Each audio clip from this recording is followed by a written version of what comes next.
From the headquarters of Telesur English in Quito, Ecuador, this is From the South, and I am Sony Gray.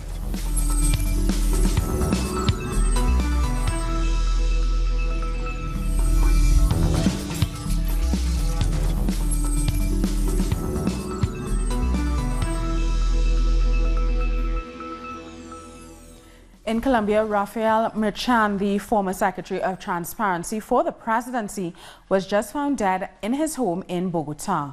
Merchan was a key witness in the Odebrecht corruption case and was about to testify in favor of Luis Fernando Andrade. This is the third strange death linked to this case. The first two were Jorge Enrique Pizano and his son Alejandro, both of whom died under suspicious circumstances. And the indigenous leader, Milagro Sala, has been acquitted in a case in which she was accused of attempted murder. Prosecutors in Argentina had initially requested she be sentenced to 12 years in prison. Sala, who has been referred to as President Mauricio Macri's political prisoner, was accused of hiring someone to kill another social leader in the province of Jujuy. But the court agreed that there is no evidence linking Sala to the case. Sala has been detained since 2016 on a number of charges, including fraud and embezzlement. She denies all charges and has accused President Macri of persecuting her. The Argentinian activist Milagro Sala said her acquittal provides a glimmer of hope and insisted that she's being politically persecuted. Today I was acquitted in the shooting case, one of the many lawsuits I have been involved in. Various judges wanted to pressure me with various lawsuits, but today it was proven that everything that I am going through is political and judicial persecution. It has been demonstrated that I had nothing to do in this case and that I insist this is political persecution. I want to thank you, and this is a glimmer of hope that we can still believe in justice. Thank you. And for more on this case, we turn to our correspondent Sabrina Roth, who was at the court in Jujuy. Milagro Sala had just been acquitted in the trial known as the Asopardo shooting. She has been detained since 2016 with not a single piece of evidence against her. The court finally decided to acquit her. Alberto Cardoso, another political prisoner from the province of Jujuy, who was in fact the victim of the attack in question, was also acquitted and his immediate release was ordered. Cardoso was in prison for 2 years and 9 months. He has long said he was tortured and extorted, so he would accuse Milagro Sala in exchange for his liberty. Fabian Avila, who was sentenced to 6 years in prison for the attempted murder, is also said to be released since he's been in detention for 4 years. This is one more case against Sala that has been destroyed. In fact, this is the 4th case brought against her. The Pibes Gieros case is still ongoing, and the decision on this one will be known in mid-January. Now, Argentina's government has announced that 120,000 jobs were lost in 2018. According to the Labor Ministry, the commercial and construction sectors have been the most affected. Apart from these job losses, the minimum wage also dropped by nearly 11%, while the median salary dropped by 11.6%.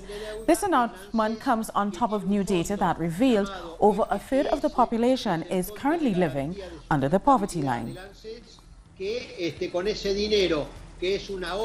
The Inter-Ethnic Association for the Development of the Peruvian Forest has presented its first report on the situation facing isolated indigenous communities in Peru. One of the report's main points are the ongoing threats and disrespect from the state with respect to laws that are supposed to protect these communities. Indigenous leaders from the Peruvian Amazon have expressed serious concerns about the future of uncontacted tribes in the region. In a detailed report, they raise alarms that mining and deforestation increasingly enter with the territories of isolated Amazonian tribes. This is a serious threat to their lives, to the health of these people. We are telling the Peruvian government to issue a law that will ensure their protection and that indigenous reserves are out of bounds. They can no longer support investments in extractivist industries or any other types of development projects that will harm these areas. Amazonian organizations have been waiting for 20 years for the state to review its proposals on the recognition of indigenous reserves in isolation. Meanwhile, they have been doing the job that is supposed to be the government's. The burden falls mainly on indigenous organizations. They are the ones who are really watching so that these violations do not happen. They are monitoring the surroundings of the reserve. They are documenting the entrance of loggers. Although Peru has a framework that recognizes the existence of peoples in isolation, as well as their rights, in practice, the implementation of these laws is very weak, according to the indigenous people themselves, who have been promoting the protections of their lands. The regional organizations, the federations, the communities, they collaborate on how to protect spaces, not only of specific spaces within indigenous territorial reserves, but also for all those places where the people live in an ancestral way and in isolation. In January 2019, Amazonian leaders plan to propose that regional and central governments guarantee the protection of people living in isolation and their fundamental right to life. The government of Venezuela has delivered 2,500,000 homes as part of the Great Housing Mission for Venezuela, a social program that has benefited almost 10 million citizens since 2011.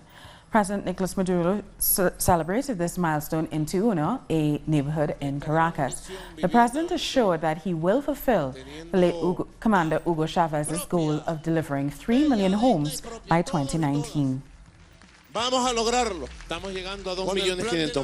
We have continued to advance with the Great Housing Mission for Venezuela. We have managed to deliver 2.5 million homes. When Commander Chávez first founded this great mission, he set a goal for 2 million houses, but later he said no, it will be 3 million houses. And we will get there, Commander Chávez. Wherever you are, wherever your immortal strength is, we will deliver 3 million houses. And then we will reach 5 million houses for the people. Now to Guatemala, where despite rumors that members of the International Commission Against Impunity would be allowed back into the country, the government has said that isn't certain. Our correspondent Mario Rosales has those details. Two issues are currently rocking Guatemala. On the one hand, there were reports that 11 members of the UN's International Commission Against Impunity, who were expelled from the country by the government last week, will be allowed to return. Nonetheless, on Wednesday, the government issued a statement saying the only official news is that the Constitutional Court is currently looking into their expulsion and could revert the decision. As such, we still don't know whether they will be allowed back into the country. On the other hand, there are ongoing demonstrations over the death of Felipe Alonso Gomez, the 8-year-old boy who died in U.S. custody on Christmas Day. This is the second Guatemalan child who has died in U.S. custody in the last 2 weeks. Social organizations are demanding justice for Felipe and for Jacqueline Cal as well. We'll take a short break now and we'll have more news after this.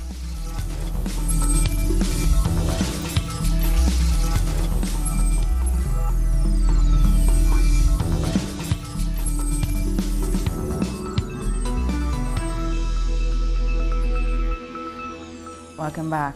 Guyana's government is preparing to respond to a vote of no confidence which toppled the ruling coalition and may force a general election. It will be presented with a report outlining all legal options on Thursday. A special cabinet subcommittee has been appointed to advise on the matter. The government MP, Sharandas Prasad, voted in support of the opposition's no confidence motion.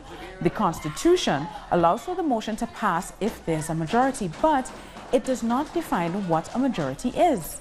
One prominent attorney has argued that a majority means 34 out of 65 seats in the National Assembly. Guyana's Bar Council, however, has rejected this notion, saying the vote is in fact valid. The vote was passed 33-32. And the Caribbean has lost one of its distinguished legal luminaries. Sir Fenton Ramsey has passed away. The Queen's Counsel and former Attorney General of Guyana died in Barbados of natural causes. He was 89. Sir Fenton was born in Guyana but enjoyed a legal career throughout the Caribbean that spanned 6 decades. He holds the record amongst attorneys in the English-speaking Caribbean as having made the most appearances in the Judicial Committee of the London-based Privy Council. He was also at the forefront of the independence movement in Guyana. When it comes to the expenditure of monies from the... A recent survey has shown that 7 out of 10 Brazilians do not agree with President-elect Jair Bolsonaro's proximity and apparent submission to the United States. 66% of participants in the survey conducted by Datafolha also said they do not believe that Brazil should give any privileges to the U.S. government. Meanwhile, 15% said they are in total agreement with Bolsonaro's foreign policies. And the president-elect swearing in is just a few days away. As such, left-wing governors in Brazil are expected to be the primary forces opposing his far-right government. Brazil is made up of 26 states on top of the country's federal district. Out of these, nearly 10 will be governed by left-wing leaders over the next 4 years. According to experts, in a federal system such as this South American nation, the biggest capacity of resistance against Jair Bolsonaro's policies will reside in the opposition's governors. Bolsonaro's arrival will bring major issues. First of all, inside public policies, because there may be setbacks in social, human and working class rights, which will be very serious as he has no respect for those rights. This can be seen in the ministers that he has already appointed and chosen for the next year. Secondly, the speeches of hatred and violence which he gives every day and activate a series of triggers in society. These are the triggers of violence which legitimize violent practices against the LGBT population, against the black population, and against women. The Brazilian left, which is primarily in the northeast of the region, is proposing to confront the educational program of Bolsonaro. The program includes a law to ban certain political activity in schools. Brazil's left also seeks the autonomy of indigenous peoples, the protection of their culture and their way of life. Prospects for the new period is bleak, as it is a government that has no relations with the country. The truth is, he was elected based on lies and without political and management experience. He will take Brazil into a disastrous direction. The way out is popular mobilization. The people are prepared to defend their rights, national sovereignty, the guarantee of their rights of freedom and expression, and democracy as a whole. Right now, we're going to fight for Lula's freedom and for the guarantee of compliance with the federal constitution. Beginning on the first day of 2019, Brazil will have a military return to power, resurrected by the popular vote and bolstered by the main cabinets and ministries. For some analysts, this situation revives the Cold War, the anti-communist paranoia. 1 month after the murder of a Mapuche man in Chile, a 48-hour-long protest has been called for by community leaders. 24-year-old Camila Catrayanca was killed by special forces deployed on Mapuche lands. Earlier this month, Chile's top police chief was dismissed following the release of video footage that shows the shooting. The video contradicted the official version of events, outraging the indigenous community.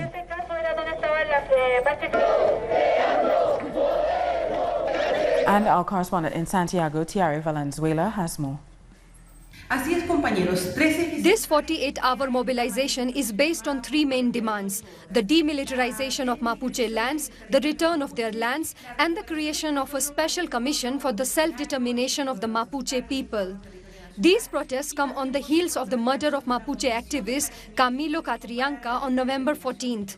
Mapuche leaders have already arrived in Santiago with a letter meant for President Sebastián Piñera, in which they ask him to take the responsibility of Catrayanca's murder and to comply with the compromises made over the past few weeks. After abstaining from the vote on campesino rights at the United Nations, Colombian President Iván Duque has once again failed to uphold his campaign promise to protect campesinos. Let's find out more. According to Congressman César Pachón, it is regrettable that the Colombian government did not support the rights of campesinos in the United Nations, leaving them in the middle of an armed conflict that sees no end. The government of President Iván Duque feels the war.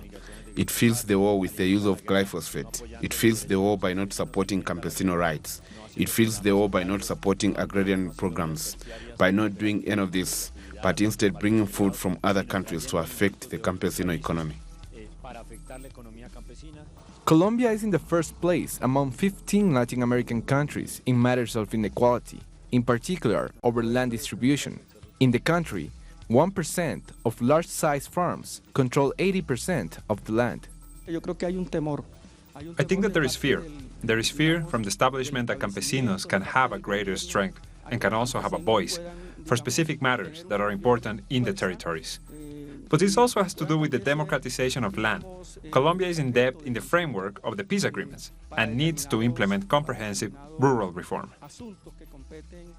The government insists in reducing campesino rights, like how to decide what type of development they want in their territory. Nos da el mensaje de que ellos están. This shows us that they are convinced that common goods, minerals, everything that is found in campesino lands, that even though we have lived there, we have conquered it, we have colonized it, they still think that they own these resources and they can do whatever they want and giving them to the transnationals as they have done.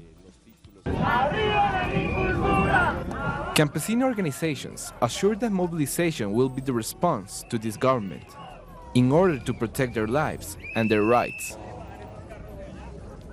Around 100 migrants are stuck at the U.S.-Mexico border waiting for their asylum applications to be approved so that they can enter the United States.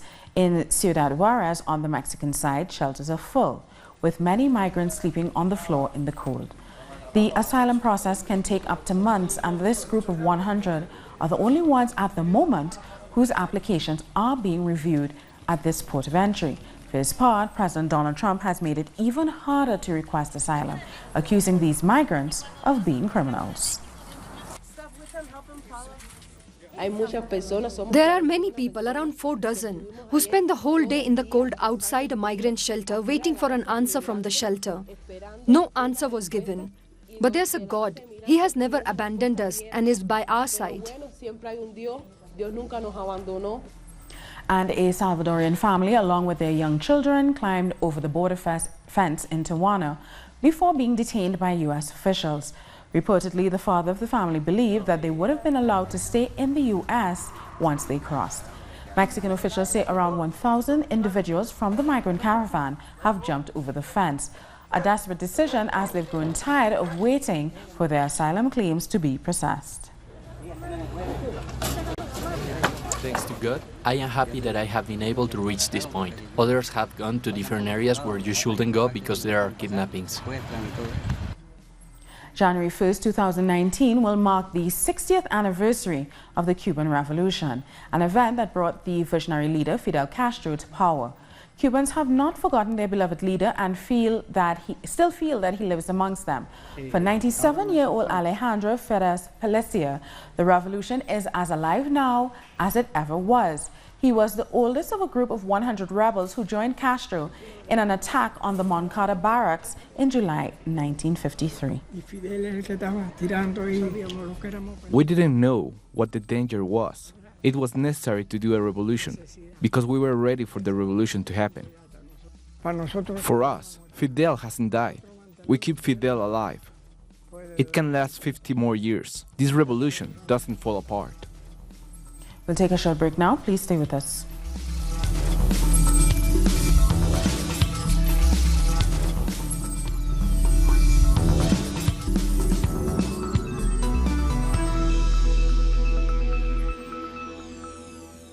Welcome back. Andre Rajoelina has been declared the winner of the runoff presidential election in Madagascar. This according to the full provisional results released on Thursday by the Electoral Commission. The High Constitutional Court has 9 days from Thursday to decide whether to confirm the provisional results. According to the Commission, Rajoelina won 55% of the vote, surpassing Ravalo Manana's 44%.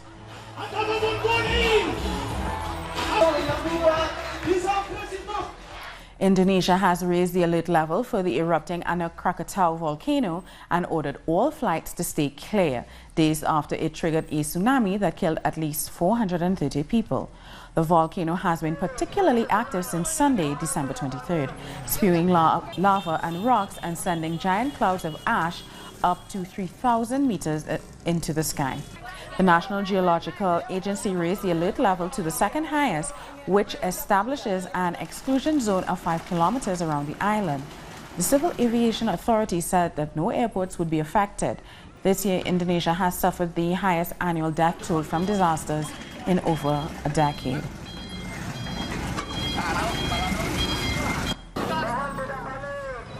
The government of the Democratic Republic of Congo has ordered the European Union ambassador to leave the country within 48 hours.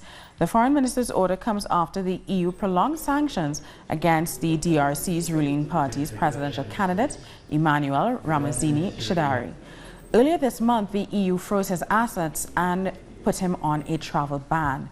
The U.S. first sanctioned Shadary last year for hampering the electoral process and cracking down on protesters angry over the long-delayed election. And security forces in the DRC have used tear gas and live ammunition to disperse people protesting against the decision to postpone elections in 3 cities. Angry residents chanting anti-government slogans blocked roads and attacked government offices in the city of Benai, which is one of the cities affected by the decision. On Wednesday, the commission announced that voters in the cities of Benai, Betembo, and Yumbi will not go to the polls until March because of an Ebola outbreak and ongoing ethnic violence.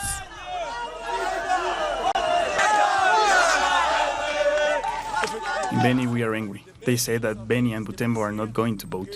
Although we are all Congolese. If we are not Congolese, let us be told the truth. But we want an election. If Kabila does not want to hold elections, he will be expelled with his whole team. With the president of the CENI, called Cornelien Nangaa, we are angry. Enough is enough. Meanwhile, the opposition Lamuku coalition has asked the Electoral Commission to reverse the decision to postpone voting in the 3 cities. The Lamuka coalition demands the CENI immediately withdraws this unjustified decision and organize elections across the whole Democratic Republic of Congo without any discrimination. The Congolese people, who have already been very patient, who have already accepted 3 postponements, and even accepted a 2-year wait after Kabila's mandate expired, they are now saying enough. The CENI has just crossed a red line. The United Arab Emirates has reopened its embassy in Damascus 8 years after it was closed when the Syrian conflict began in 2011. The UAE said that the decision aimed to improve ties with the Syrian president Bashar al-Assad and curb the risk of regional interference in Arab and Syrian affairs. The UAE was one of the states in the region that backed armed groups that opposed President Assad.